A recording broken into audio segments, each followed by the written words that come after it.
अस्सलाम वालेकुम दोस्तों, welcome back to my YouTube channel. आज की जो वीडियो बनाने जा रहा हूँ मैं बहुत इंफॉर्मेटिव है, इंफॉर्मेशन से भरपूर है। क्योंकि आजकल बहुत ज़्यादा बहस चल रही है कि क्रिएटिन क्या होता है। तो आज मैं इस वीडियो के अंदर सारा क्रिएटिन के बारे में बताऊंगा कि आइदर क्या आपको लेना चाहिए या नहीं लेना चाहिए, पाकिस्तान में किन किन को क्रिएटिन की ज़रूरत है या नहीं है, और कौन कौन से अच्छे क्रिएटिन हैं जो पाकिस्तानी मार्केट में मौजूद हैं, और कौन कौन से क्रिएटिन से हमें बचना चाहिए। तो आज की इस वीडियो में सारा मैं क्रिएटिन के बारे में बताऊंगा। तो सबसे पहले हम डिस्कस कर लेते हैं कि क्रिएटिन आखिर होता क्या है। असल में क्रिएटिन एक ऐसा सप्लीमेंट है, एक ऐसा सब्सटेंस है जो कि नेचुरली तौर पे, कुदरती तौर पे भी आपके जिस्म में मौजूद होता है, जो कि हम गोश्त और मछली वगैरह जो चीज़ें हैं खाने वाली, उससे हम हासिल कर सकते हैं। अब दूसरे नंबर पर सवाल आता है कि क्रिएटिन जो है, अब ये समझ आ गई हमें कि नेचुरली तौर पे हमारे जिस्म में मौजूद होता है, कि हमें नेचुरली तौर पे भी मिल सकता है, लेकिन इसकी जो अमाउंट होती है वो बहुत थोड़ी होती है। यानी कि अगर आप गोश्त वगैरह खाते हैं, मछली वगैरह खाते हैं, मीट वगैरह खाते हैं, तो उसमें जो क्रिएटिन की अमाउंट होती है वो बहुत थोड़ी होती है। क्रिएटिन जो होता है हमारे वो जिस्म के कौन कौन से हिस्से में पाया जाता है, मतलब कौन कौन सा हिस्सा हमारा बनाता है। तो इसमें सबसे पहले आ जाता है लीवर, हमारा जो जिगर होता है वो बनाता है। उसके बाद हमारी किडनीज, जो हमारे गुर्दे होते हैं, और थर्ड नंबर पे लबलबा जो होता है हमारे जिस्म का, वो इसे प्रोड्यूस कर रहा होता है। तो अब हमें पता चल गया कि क्रिएटिन हमारे जिस्म में नेचुरली तौर पे भी प्रोड्यूस हो रहा होता है। तो जितने भी झूठ बोल रहे होते हैं कि क्रिएटिन हमें सिर्फ सप्लीमेंट से लेना पड़ रहा होता है या हमें सिर्फ आर्टिफिशियली तौर पे मिल सकता है, तो ये सब झूठ है। क्रिएटिन हम नेचुरली भी ले सकते हैं। गोश्त खाओ, मछली खाओ, मीट यानी गोश्त जिस तरह का मर्जी है वो खाओ, आपको क्रिएटिन मिल जाएगा। अब हम क्रिएटिन के कुछ फायदों के बारे में बात कर लेते हैं कि हमें क्रिएटिन के से फायदा क्या क्या मिलता है। सबसे पहले क्रिएटिन का ये फायदा होता है कि जिस तरह हम गोश्त वगैरह खाते हैं तो हम कहते हैं हमें बहुत ज्यादा एनर्जी आ गई है। तो क्रिएटिन का यही फायदा हो रहा होता है कि जितनी भी आउटपुट होते हैं, यानी हाई इंटेंसिटी जो वर्कआउट होते हैं, जिसमें हम जिम वगैरह जा रहे होते हैं, वर्जिश कर रहे होते हैं, या किसी भी किस्म की एथलेटिक एक्टिविटी जो होती है हमारे दरमियान, जो हम रोजाना के तौर पे करते हैं, उसकी जो आउटपुट होती है, यानी अगर हम 10 पुशअप्स लगाना चाहें हम 12 से 15 कर लेते हैं। यानी अच्छी एक जो वर्जिश होती है जिसका हमारा जो गोल होता है कि आज हमने करना ही करना है, उसकी जो आउटपुट होती है उसको बढ़ाता है, यानी बहुत अच्छा वर्कआउट करने में हेल्प करता है। दूसरे नंबर पे क्रिएटिन का क्या फायदा होता है? दूसरा इसका फायदा ये होता है कि हम जिम वगैरह करते हैं या कोई भी यानी मैराथन रेसर जो होते हैं, यानी भागते हैं, हम स्प्रिंट वगैरह लगाते हैं, रनिंग वगैरह करते हैं, या होम वर्कआउट भी कर रहे हैं, तो हमारे जैसे में आपको पता है कि पट्टे जो होते हैं ना, उनमें दर्द होने लग जाती है एक्सरसाइज के बाद, जिसे हम खलियां वगैरह कहते हैं कि खलियां हमारे पड़ गई हैं। असल में वो क्या हो रहा होता है कि वो हमारे जिसम में पट्टों के अंदर सोजिश हो जाती है लैक्टिक एसिड प्रोड्यूस होने की वजह से। तो जो क्रिएटिन होता है उसको भी कम करने में हेल्पफुल करता है, यानी कि जो रिकवरी होती है मसल की, उसको भी हेल्प करने, जो कम करने में बहुत ज्यादा हेल्प करता है। जो तीसरा इसका फायदा है, वैसे तो इसके बहुत सारे फायदे हैं, अगर मैं वीडियो एक सेपरेट बनाना चाहूँ तो इसके 1000 फायदे मैं गिनवा सकता हूँ। तो इसका जो तीसरा मेन फायदा है वो ये है कि जो मोस्ट आजकल चल रहा है कि जो जिस्म है इसमें पानी को रोकता है, या ये है वो है, तो एक लिहाज से वो ठीक भी है, लेकिन अगर मेडिकल की टर्म से हम इसको देखें तो ये बात बिल्कुल दुरुस्त है। जो क्रिएटिन होता है वो सेल के जो इंट्रासेलुलर जो होता है और एक्स्ट्रासेलुलर एक स्पेस होती है सेल के दरमियान, उसके अंदर ये पानी को, यानी हाइड्रेशन जो होती है उसको पूरा करता है, पानी को पूरा करता है, स्टोर करता है। इससे क्या होता है कि हमारे जो जिस्म के अंदर जो हमारे पानी की कमी हो रही होती है उसको पूरा करता है। इस वजह से हम साथ साथ कह रहे होते हैं कि यार जो क्रिएटिन अगर आपने लेना है तो पानी की मिकदार आपने पूरी रखनी है। ऐसे भी डॉक्टर्स जो कहते हैं, हम जो कहते हैं कि दिन में 5 से 6 लीटर पानी आपने लाजमी पीना ही पीना है। और अगर आप कोई भी सप्लीमेंट ले रहे हैं, कोई भी एक्स्ट्रा चीज ले रहे हैं, तो उसके लिए पानी बहुत जरूरी है। तो आपने भाई 5 लीटर वाला कैन भर लेना है और रोजाना उसको कंप्लीट करना है, पीना है आपने उसको। इसके बाद हमारे पास सवाल आ रहा होता है कि हमने क्रिएटिन लेना कैसे है, हम इसको कैसे इनटेक करें, इसकी इनटेक कैसे करें, कि आइदर कि हम इसे जिम से पहले लें, एक्सरसाइज से पहले लें, या एक्सरसाइज के बाद लें। तो इसमें बहुत सारे झूठ बोले जाते हैं कि भाई जिम के बाद लेना है, जिम से 1 घंटा पहले लेना है, या 15 मिनट बाद लेना है। ऐसी कोई जरूरत नहीं है आपको कुछ करने की, सब भी झूठी बातें होती हैं। क्रिएटिन आप 24 घंटे में किसी भी टाइम ले सकते हैं, आइदर के वो आप दोपहर का खाना कर रहे हैं, जिम के बाद कर रहे हैं, जिम से पहले कर रहे हैं, ये इन बातों को समझें। पाकिस्तान में नॉलेज के साथ जो जिम है या एक्सरसाइज है उसकी बहुत ज्यादा कमी है, क्योंकि सारे इधर ज्यादातर जो हैं वो फिटनेस ट्रेनर्स हैं, सारा कुछ हैं, पढ़े लिखे हैं, लेकिन वो लोगों को गाइड नहीं करते। हमारे अभी भी जो फिटनेस इंडस्ट्री है उसमें पढ़े लिखे लोगों की बहुत ज्यादा जरूरत है। तो सीधा आते हैं टॉपिक पे कि क्रिएटिन हमें किस टाइम लेना चाहिए। क्रिएटिन लेने का सबसे बेहतरीन टाइम है 24 घंटे में किसी भी टाइम लें, ये सबसे बेहतरीन टाइम है। लेना है आपने जरूर लेना है, जिस टाइम मर्जी ले लें, कोई टेंशन नहीं है। आप इस तरह ले किस तरह सकते हैं। दूसरा क्वेश्चन आता है कि यार इसको हमने खाना कैसे है, इसको हमने इनटेक कैसे करना है। तो वो आप बेशक पानी का एक गिलास ले लें, उसके अंदर आप डालें और कंज्यूम कर लें। कोई अगर आप मिल्क शेक वगैरह बना रहे हैं, कोई भी दूध पी रहे हैं, तो आप उसके अंदर इसको मिक्स करके पी लें, कोई टेंशन नहीं है। पानी में लें, दूध में लें, शेक में लें, किसी तरीके से भी ले लें, ये कंफर्टेबल है, आप इसे कंज्यूम कर सकते हैं। तो इसके बाद ही एक क्वेश्चन आ रहा होता है कि कितनी अमाउंट लेनी है।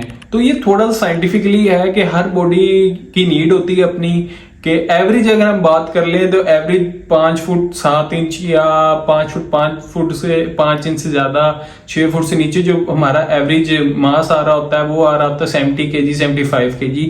अगर आपकी बॉडी इसमें रिलाई कर रही होती है तो आपको 5 ग्राम बहुत इनफ है कि इसमें जो स्कूप होता है, छोटा स्कूप होता है, 5 ग्राम आपने क्रिएटिन लेना है। तो ये 24 घंटे की रिक्वायरमेंट आपकी पूरी कर देता है। वरना अगर आपका वेट इससे कम है तो आप इसे थोड़ा सा कम कर सकते हैं, इसे 3 ग्राम तक कर सकते हैं। अगर थोड़ा आपका वेट ज्यादा है, आपकी फाइट 6 फुट 6.5 फुट से ज्यादा है, 7 फुट तक भी मैंने लोग देखे हैं, तो उनमें थोड़ी सी रिक्वायरमेंट ज्यादा हो जाती है। तो ये बॉडी की रिक्वायरमेंट होती है। लेकिन ऑन एन एवरेज अगर आपको नहीं समझ आ रहा कितना लेना है तो आप 5 ग्राम तक सेफ डोज ले सकते हैं क्रिएटिन की।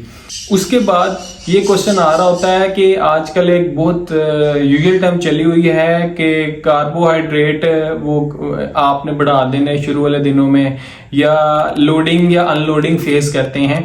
तो क्रिएटिन में ये लोडिंग फेज क्या है। क्रिएटिन में कई जो डॉक्टर्स होते हैं वो हदायत कर रहे होते हैं, या कोई फिटनेस इन्फ्लुएंसर्स हैं वो हदायत कर रहे होते हैं कि शुरू वाले यानी पहला जो वीक होता है 6 से 7 दिन होते हैं, आप उसे 15 से 20 ग्राम तक आप क्रिएटिन ले सकते हैं। तो मैं आपको पर्सनली ये रिकमेंड नहीं करता। हमको इतने यानी अभी बॉडी बिल्डर नहीं बन गए या बॉडी बिल्डिंग नहीं कर रहे, हम प्रोफेशनल लेवल पे नहीं है, तो हमें इतना नहीं खेलना चाहिए। तो हमें स्टार्ट में ऐसा ऐसा लेना चाहिए, जैसे 5 ग्राम इनफ है, आप 5 ग्राम स्टार्ट करें और इसको ही कंटिन्यू करें।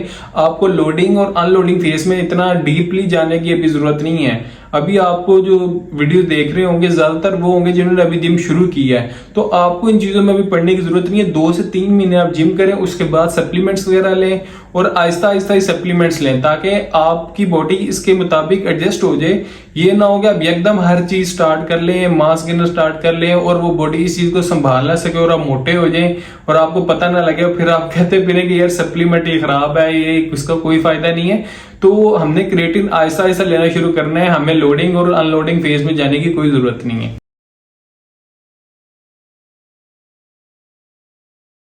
इसके बाद बहुत सारे लोग परेशान हैं, बहुत सारे स्टूडेंट्स परेशान हैं कि यार जो क्रिएटिन है वो गुर्दों को नुकसान करता है। यूट्यूब पे इतनी फॉल्स न्यूज आप सुनेंगे, इतनी फॉल्स खबरें हैं, इतनी झूठी खबरें, लोग अफवाहें फैला देते हैं कि क्रिएटिन ने ये कर दिया, वो कर दिया, सप्लीमेंट्स ने ये कर दिया, वो कर दिया। तो ऐसा बिल्कुल नहीं है। क्रिएटिन एक सेफ सप्लीमेंट है अगर आप इसे सेफ यूज करते हैं। इन केस अगर आप इसकी एहतियात मुझसे पूछें कि इसकी एहतियात क्या क्या है, तो हमने ये सबसे पहले एहतियात देखनी है कि आपकी जो बॉडी है वो आप एक नॉर्मल पर्सन है, आपको कोई किडनी का मतलब जो फंक्शन है वो बिल्कुल ठीक है, आपके टेस्ट किडनी के नॉर्मल है, आप एक नॉर्मल ह्यूमन बीइंग है, आप चलते फिरते हैं, सही खाते पीते हैं, जो आप खा पी रहे हैं वो सही डाइजेस्ट हो रहा है, तो आप क्रिएटिन ले सकते हैं। आपको किसी और से मशवरा लेने की जरूरत नहीं है। इन केस अगर आपको गुर्दों का कोई मसला है कि आपकी किडनी फ्लोर है, यानी किडनी आपकी एक फेल है, सिर्फ एक किडनी पे आप गुजारा कर रहे हैं, तब आपको थोड़ा सा एडजस्ट होकर चलना पड़ेगा, क्योंकि 2 की वजह सिर्फ आपके पास एक किडनी है। तो अगर तो आपकी किडनी ठीक है, आपका लिवर ठीक है, एलएफटी फंक्शन जो आपके सारा कुछ है बिल्कुल नॉर्मल है, तो आप क्रिएटिन ले सकते हैं। झूठी बातों में जाने की कोई जरूरत नहीं है कि क्रिएटिन आपके गुर्दे खराब कर देगी, क्रिएटिन आपको मार देगी, क्रिएटिन आपको, मैंने तो एक वीडियो देखी उसमें कहते हैं क्रिएटिन आपकी जान ले लेगी। तो इस तरह का सारी बातें झूठी हैं। आप क्रिएटिन ले सकते हैं अगर आप चलते फिरते एक इंसान है। सबसे सबसे बेसिक क्वेश्चन है जो पाकिस्तान में पूछा जाता है कि क्रिएटिन कौन से ब्रांड का यूज करें, कौन सी कंपनी अच्छी है, कौन सी कंपनी नहीं अच्छी, कौन सा ब्रांड सेफ है। तो मैं इन सारे हवालों से मैंने एक लिस्ट बनाई है कि पाकिस्तान में आपको कौन कौन से क्रिएटिन मिल सकते हैं, इजीली अवेलेबल हैं। अब आपने ये चीज जरूर चेक करनी है कि आइदर के जो प्रोडक्ट ले रहे हैं, जो कि क्रिएटिन आप सप्लीमेंट ले रहे हैं, वो वैलिड है, जेन्युइन है। इसकी गारंटी आपको अपने खुद लेनी पड़ेगी, क्योंकि मेरे साथ भी एक दो दफा वाकया पेश हुआ है कि जो सप्लीमेंट्स मैंने मंगवाए थे वो फेक थे। उनका नुकसान कोई नहीं हुआ, लेकिन वो लोकली मेड पाकिस्तान थे। तो पाकिस्तान में थोड़ा सा अभी ये मामले चल रहे हैं कि आपको एक वेरीफाइड सेलर से जरूर लेना है। तो मैंने एक लिस्ट बनाई है कि कौन कौन से ब्रांड का आप क्रिएटिन ले सकते हैं जो आपके लिए सेफ है। मैं तो यही कहूंगा, जो भी आपको ब्रांड मिल रहा है, बस आपने उसकी ऑथेंटिसिटी चेक करनी है कि आइदर के वो ओरिजिनल है या नहीं। अगर ओरिजिनल है तो सेफ है आपके लिए क्रिएटिन। वैसे मैंने एक लिस्ट बना ली है, तो मैं आपको बताता हूं कि क्रिएटिन कौन कौन से हैं। सबसे पहले नंबर पे आ जाता है ऑप्टिमम न्यूट्रिशन का जो माइक्रोनाइज्ड क्रिएटिन है। ऑप्टिमम न्यूट्रिशन एक अच्छा ब्रांड है, बहुत सालों से पाकिस्तान के अंदर है, तो आप इसका क्रिएटिन लाजमी तौर पे यूज कर सकते हैं। दूसरे नंबर पे आ जाता है मसल टेक का प्रीमियम क्रिएटिन। इसमें साथ ये बताता चलूं कि ये जो क्रिएटिन है सेफ सप्लीमेंट है, 5 ग्राम में आपको उतना ही क्रिएटिन मिलेगा। ब्रांड्स की बात में अगर आ जाते हैं, जिस तरह कपड़ों के ब्रांड्स होते हैं, जो ब्रांड्स बने हुए ज़ारा वगैरह लाइक दैट, वो काफ़ी महंगे हैं, लेकिन आपको कुछ चीज़ें होती हैं वो सस्ते स्टोर से भी मिल जाती हैं। कि यूजुअल जो बायर्स होते हैं हमारे जो ज़्यादा बॉडी बिल्डिंग में हैं, वो ज़्यादातर स्टूडेंट्स हैं जो कि उस फेज से निकल रहे हैं, तो बजट का बहुत ज़्यादा इशू आता है। तो आपने अपने बजट को देखते हुए जाना है कि ये नहीं है कि अगर वो 12,000 का क्रिएटिन है आपने सिर्फ वही लेना है। तो इस तरह की कोई टेंशन नहीं है, आपको क्रिएटिन जो भी मिल रहा है अच्छा ब्रांड है और ओरिजिनल प्रोडक्ट है, तो आप वो जरूर बाय कर सकते हैं। दूसरे नंबर में मसल टेक का जो है प्लेटिनियम क्रिएटिन वो आ जाता है। उसके बाद BSN का एक क्रिएटिन आता है, शायद आपने नाम सुना हो, वो भी बहुत बेहतर है। उसके बाद सेलुलर का C4 मोस्टली जो हमारे जो यूज कर रहे हैं उसका प्री वर्कआउट है, येलो सी पैकिंग में आ रहा होता है, तो C4 कंपनी का आप क्रिएटिन भी यूज कर सकते हैं। उसके दोबारा आ जाता है कि माई प्रोटीन का जो है वो मेरे ख्याल से बजट फ्रेंडली है पाकिस्तानी मार्केट के अंदर, कि इनके जो ब्रांड है वो ज़रा लोकली मेड है, यानी सारा जितनी भी सप्लीमेंट्स अगर आप प्रोटीन ले लेते हैं या मसल गेनर ले लेते हैं, वेट गेनर ले लेते हैं, वो आपको एक बजट फ्रेंडली, स्टूडेंट फ्रेंडली आपको मिल जाता है। ये कोई स्पॉन्सर्ड वीडियो नहीं मैं बना रहा, लेकिन क्योंकि मैंने यूज किए हैं तो इस वजह से मैं बता रहा हूं कि मेरा जो ओपिनियन है कि आप किसी लोकल ब्रांड की तरफ जाएं, सस्ते ब्रांड की तरफ जाएं, लेकिन प्रोडक्ट आपने at the end of the video में दोबारा ये कह रहा हूं कि आपने वेरीफाइड लाजमी करना है कि ओरिजिनल है। तो आज की वीडियो इतनी ही, इंशाल्लाह मिलते हैं नेक्स्ट वीडियो में। अगर आपको ये इन्फॉर्मेटिव वीडियो पसंद आई हो तो जरूर लाइक और सब्सक्राइब और शेयर कर देना, और कमेंट भी लाजमी करना है कि अगर आपको इस तरह की वीडियोस चाहिए सप्लीमेंट बेस या एक्सरसाइज बेस या इस हवाले से कोई भी क्वेश्चन हो, तो मेडिकल की नजर में आपको मैं इंशाल्लाह वो वीडियो बिल्कुल डिटेल से बताऊंगा कि आइदर के ये चीज सही है या गलत है। तो इंशाल्लाह मिलते हैं नेक्स्ट वीडियो में। उम्मीद है आप अपना ख्याल रखेंगे। खुदा हाफिज।